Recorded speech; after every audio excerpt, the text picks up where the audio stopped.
For all the gloom and doom Governor Christie offered in his budget message last month, his spending plan for the coming fiscal year is predicated on very optimistic expectations for growing revenues. After 2 years of economic catastrophe, Christie has built his first budget with the expectation of $1 billion in revenue growth. $332 million more in sales tax proceeds, $101 million more in corporate taxes, and $562 million more from other sources. The budget also predicts a $448 million decrease in income tax collections, in large part because of a lapse of the so-called millionaire's tax. Even so, the bottom line is hopeful. Instead of a third straight year of declining revenues, the Christie administration expects to have $547 million more to spend. The Nonpartisan Office of Legislative Services confirmed the governor's optimistic numbers in its revenue estimates this week.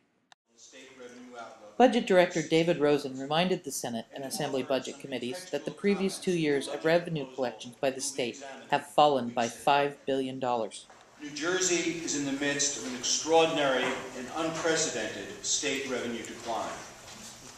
Since revenues peaked in fiscal year 2008 at $33.2 billion, we were hammered by an 11.2% decline in fiscal year 2009 and an additional drop of 6.1% this year. But Rosen also told lawmakers that state revenues are again on an upward trajectory. Today, OLS and the new administration both anticipate economic and revenue recovery in fiscal year 11, and we hope that we're correct. State Treasurer Andrew Aristoff warned lawmakers that there would be no further increases, either by continuing the income tax surcharge on millionaires or any other means. I can assure you that this governor will not sign a budget that increases taxes.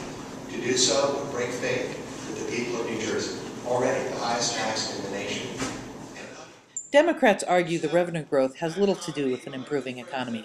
They say Christie has already proposed hundreds of millions of dollars in tax hikes through policy changes such as scaling back the earned income tax credits. I would be very interested to hear what my friends in the Republican legislature think about this year's onerous tax increase on hardworking middle-class families. Hearings will continue for the next 3 months. Lawmakers face a July 1st deadline on the budget.